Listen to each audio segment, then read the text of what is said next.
May their dear departed souls rest in perfect peace. I will proceed by greeting IPOB in our usual fashion. If you're a European, you're an American, and Asian, perhaps you're not accustomed to this very style of broadcast. It is because IPOB is different. Radio Biafra is different, and because of that, we must do things the very right way. IPOB, I want to hear people shout one family so that even Israel, where I am, can reverberate. IPOB, IPOB, IPOB, one family. Ụmụ Chineke ndị nsọ, achọrọ m ịsụ asụsụ eluigwe kama na asị na onwe ndị anaghị aghọta ya ka m sụwa n'okwu bekee n'ihi na asụsụ eluigwe anaghị eji ya atụ asị.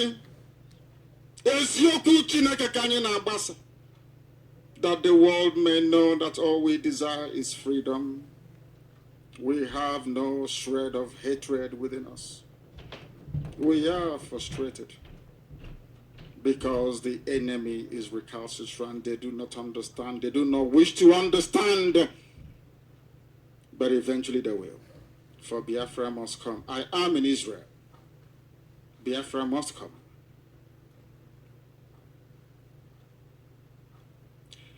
My fellow compatriots and Biafrans all over the world, let me begin with a few comments of what transpired on the 14th of September of last year. As you all know, I left the prison. They asked me not to speak. They said I shouldn't see our people.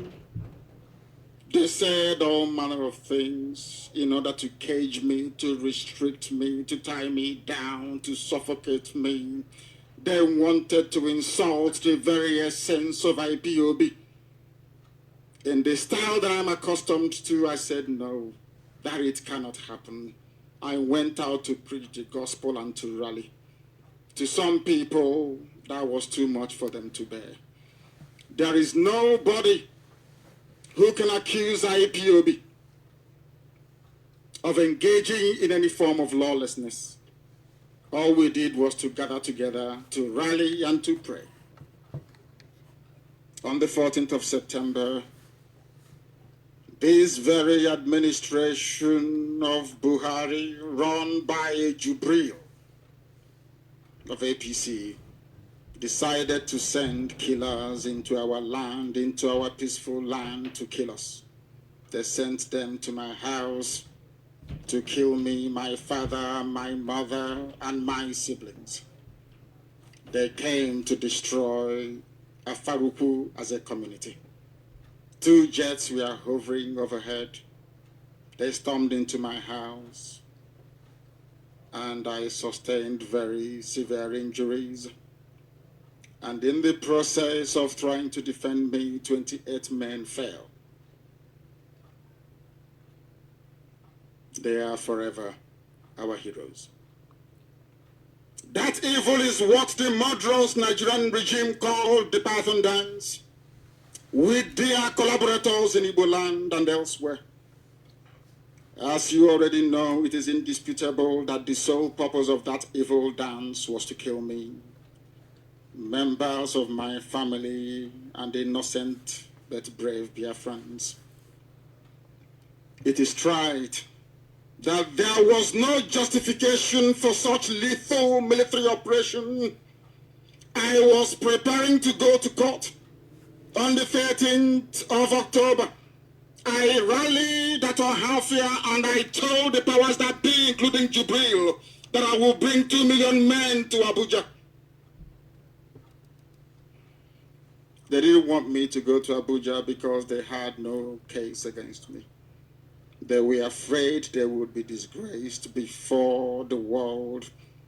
They decided to eliminate me instead. There was no insurrection within IPOB. We resisted Fulani headsmen, murderous onslaught. That's all we did, and we'll continue to do so. We were only being courageous, as Chukwokika Abiyama commanded us to demand for our self-determination, to ask for a referendum, for our freedom that our forefathers enjoyed before the colonizers came, all without bearing any arms, but armed with only the truth and the courage of our conviction.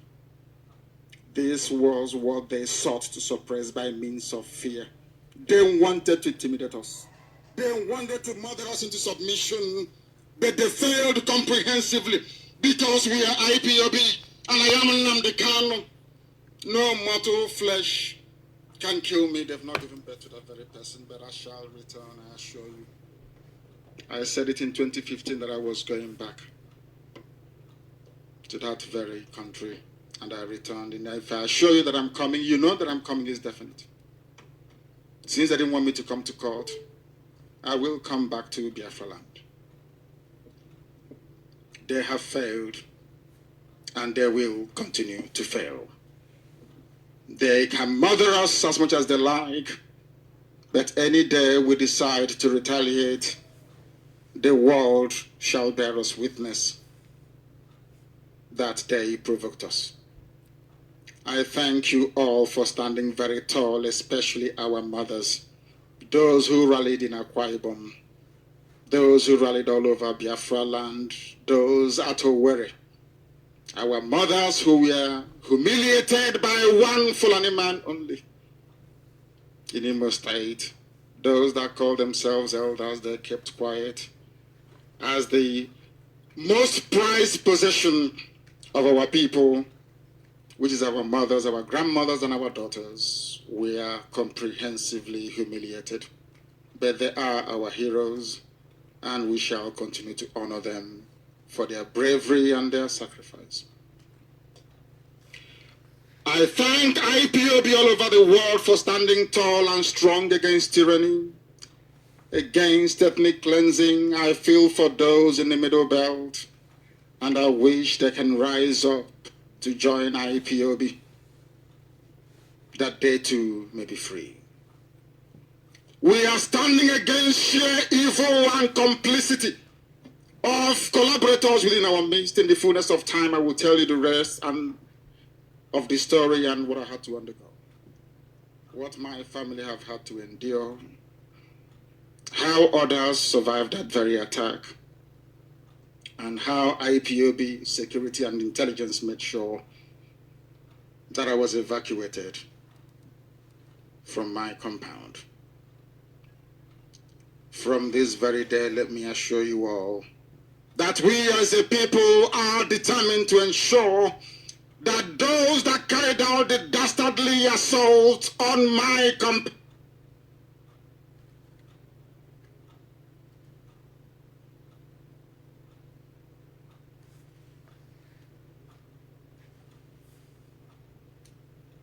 they cannot hide. I am in Israel, and there is just one thing Israel has taught me over the years. It is that they can run, but they cannot hide. And I hope that one day the efficiency of Mossad will be replicated within Biafra intelligence, that all our enemies will be hunted down one after the other and brought to justice. Anybody that shares the blood of one single innocent Biafran will pay very dearly for it. Make no mistake about this. Every IPOB family member that fell must be avenged, all of them one after the other. And I assure you it is going to happen. Don't say I did not warn you.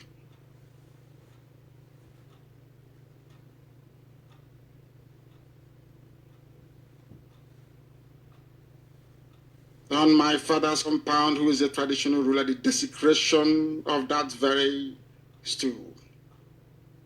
Even when the governor of Abia State was busy directing the assault on a monarch that he is a tenant of. The proscription of IPOB and this listing as a terrorist organization is a farce. And we thank particularly the people and government of the United States of America, President Donald Trump in particular, Germany, United Kingdom, most especially the parliamentarians, and my very own MP, Harriet Harman, and also Julie Ward, MEP, the indefatigable state of Israel, and other nations who stood by us in our most dire hour of need. We thank the likes of Evangelist Eliotuko, those that stood very strong despite all the bribery, despite all the effort to get them to fall by the wayside, they remained with the truth. I also thank Professor Ben Wabeze. He shall be very dear to me, always, all the days of my life. I remember that despite being nearly 84 years old, Chief Mrs. Maria Okwo has remained with the truth. I thank her very much and the entire members of ECA. We also thank Mbazulika Mechi. These people I'm mentioning are very, very good people. Honest, upright people. And I remember Archbishop Anthony Obinna, Archbishop Anikwenwa, and a few others. I must also remember what the ex-governor of Ekiti State is going through, Governor Ayo Fayose. And I wish to tell him this evening that I and all Biafrans stand with him in this hour of persecution by this same axis of evil that is persecuting Biafrans. I remember Asare Dokubo for being a brother, a very dear brother. We shall see Biafra together. You must also permit me to thank all the people that had the courage to speak out in defense of the truth and in condemnation of evil.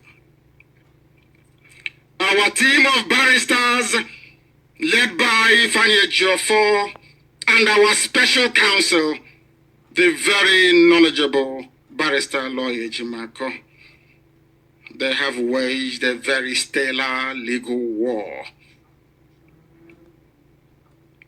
both domestic and international, to see that justice is done to IPOB and its family members. We don't have members, we have family members. I thank all my shotees for sticking with me and fighting very hard to make the case that my unavailability was not voluntary but was forced upon me. And the court, this same court that granted me bail, stood idly by and watched as the army disobeyed court order after court order. The army, in contempt of court, came to kill me. Some of their media friends cleverly forget this very fact. I was in my home preparing to go to Abuja for my case, and they came to kill me. They even killed Jack, our dog. They killed my cousin, Adako, and 28 others that died that very fateful day. Senator Abaribe is a very brave man, and may Chukwuka Abiyama bless him. Miss Tuchendo, very strong and resolute, and our high priest, our rabbi, Oka Ben Madu, all that stood shorty for me. I am humbled for what you have passed through on my account.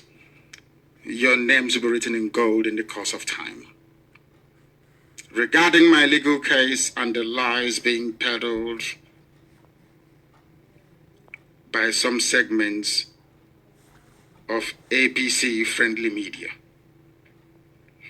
the consequences of my unavailability is as a result of the persecution the Nigerian state have levied against me and against the movement of IPOB. Let me make this very loud and clear. The notion that I jumped bail is a fallacy, a lie, and a deceit. It is untenable in law. Jumping bail, as anyone that has rudimentary understanding of law, has to be intentional. It has to be out of somebody's volition. It has to be out of a conduct that the person is well aware of before time. In my case, on the part of the accused, what happened to me in September of last year, on the 14th of September to be precise, is better witnessed than imagined or recounted. The video is all out there if you want to see it. I went to a half year, as I recounted earlier, ready to appear in court the next month. They know I'm not afraid of them and can never be. They are the ones who are afraid of me. They are afraid of IPOB. When all of a sudden, the Nigerian state terrorist apparatus was unleashed on me and my family with intention to kill me. Sadly and very sadly, some segments of Nigerian media have chosen to play this down or to ignore it. Sometimes they comment and say, allegedly. How sad for journalism. Their intention was to kill me, to ensure that I didn't make it to court. They know if I go to court,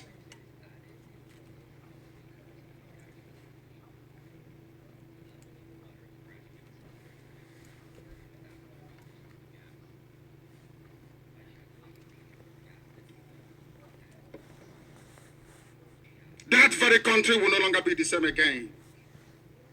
To cover their shame, they hastily arranged to kill me. They asked me to call off Anambra election boycott, and I said no. I told Southeast governors I will not call it off until you bring me something tangible from Abuja. Go and get me a date for a referendum, then I will call off the boycott. There was no date for a referendum. There was nothing tangible at all about devolution. You want me to call off boycott? And I said no.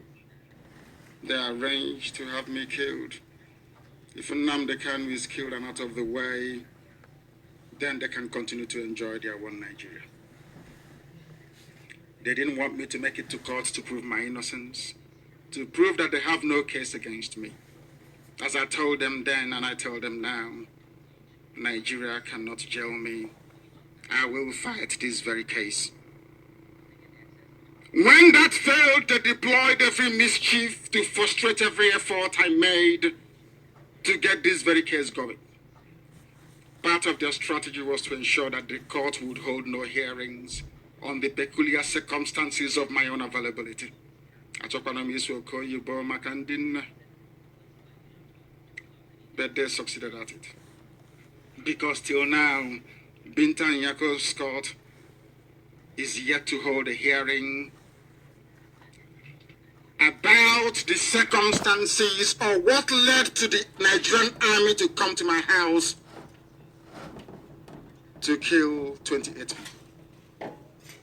I make bold to state that my first unavailability deserves an evidentiary hearing in a competent court of law, not in a kangaroo court, where all the details will be ventilated to determine the legal impact of that very attack on my ability to make myself available to the court as required.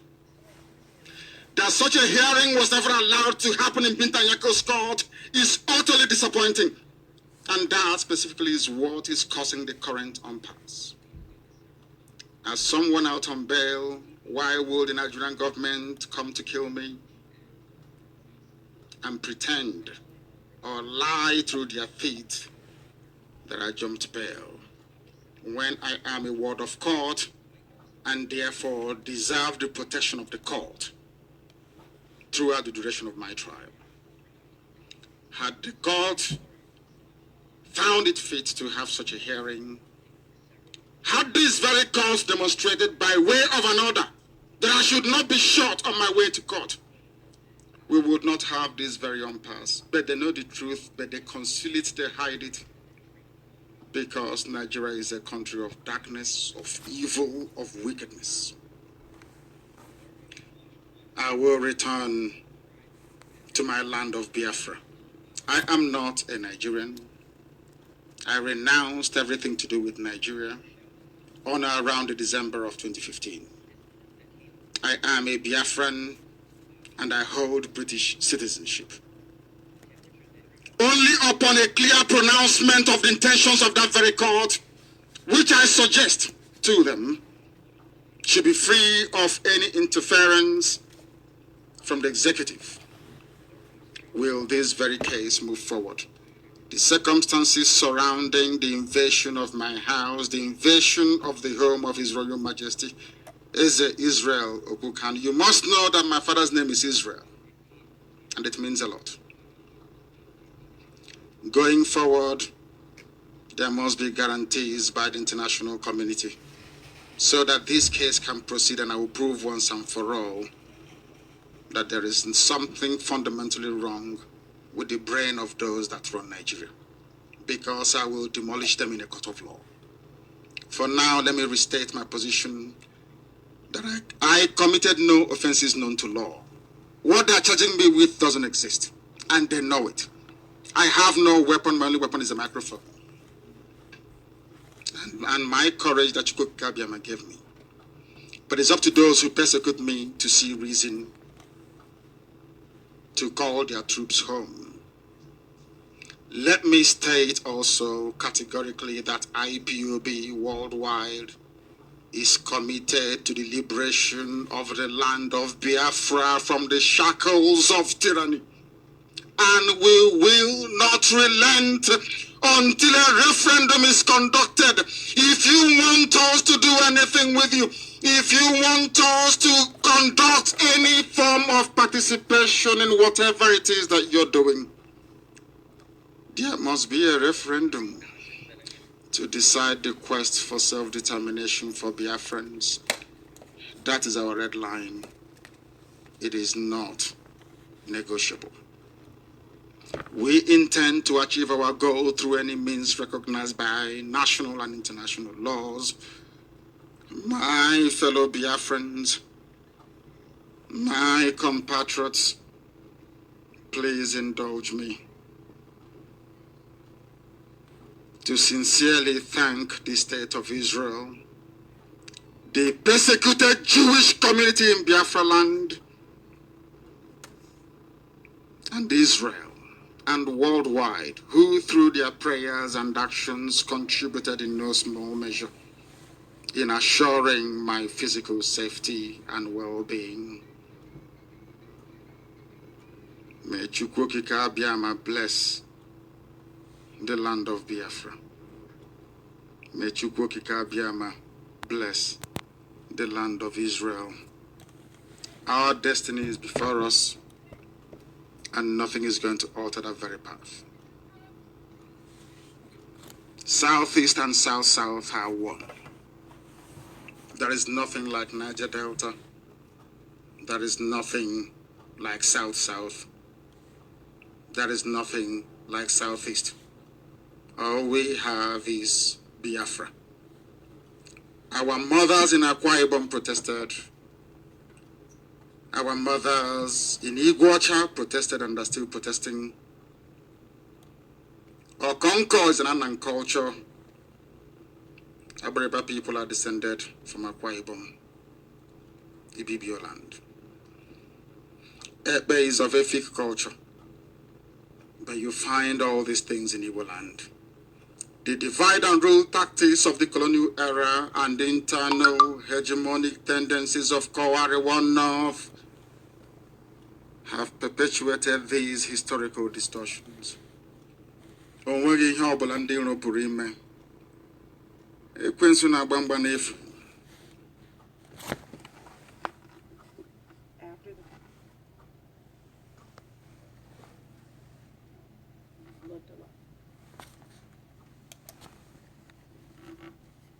IPOB stands on the truth.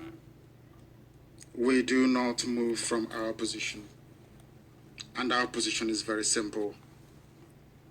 Without referendum, nothing will happen. They are registering little children in the north, as usual. They are doing all they can to hold the people down in bondage. IPOB will not participate in such charade. It is not possible. We are civilized people and we play by civilized rules. There is nothing anybody can do to dissuade IPOB from following this path of total liberation of the land of Biafra. It is sacrosanct. It is not negotiable.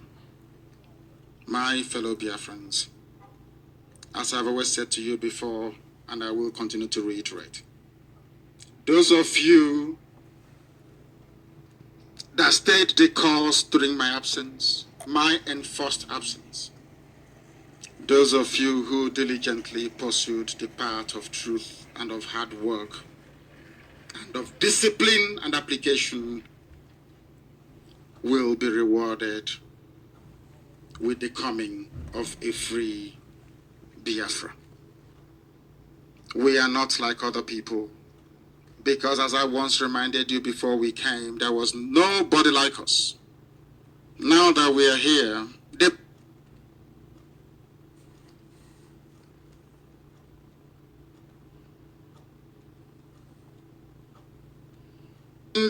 they copy, they emulate, they fabricate falsehood.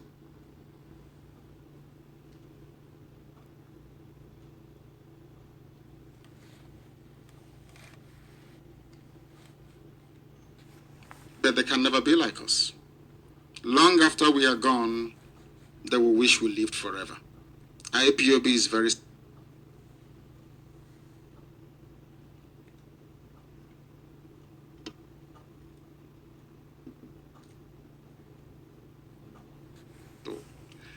exceptionally special, the largest mass movement in the whole world bar none. And we did it because Chukwuokike Abiama is with us. We did it because Chukwuokike Abiama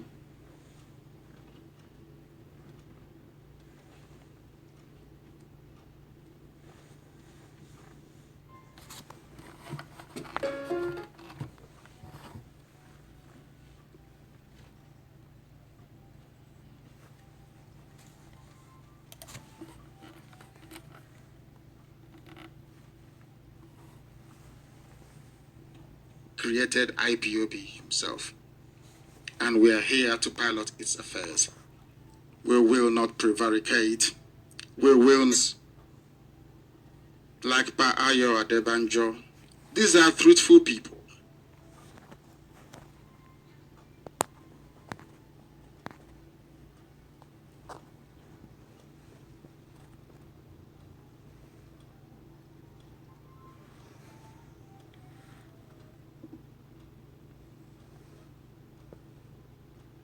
And I must also add Prime Minister Bibi Netanyahu. And I must also wish him a very happy birthday. All the forces of darkness must crumble before us. And let me assure you that I am coming.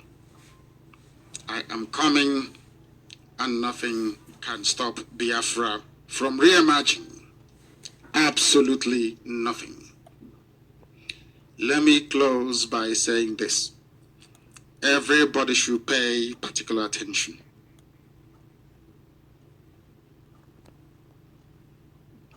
In my distress, I cried unto Elohim. Adonai, El Shaddai, Chukwuokike Abiama Purimi Henino Nyenne Fanagime Farose.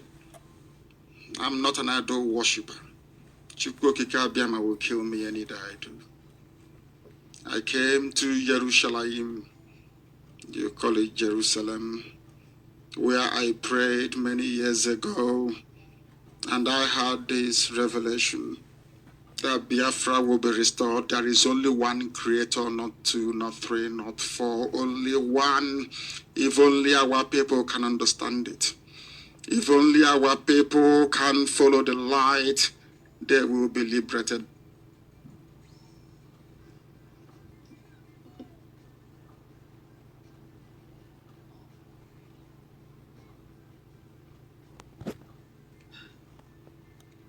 They are getting there. Deliver my my soul, O Elohim, from lying lips and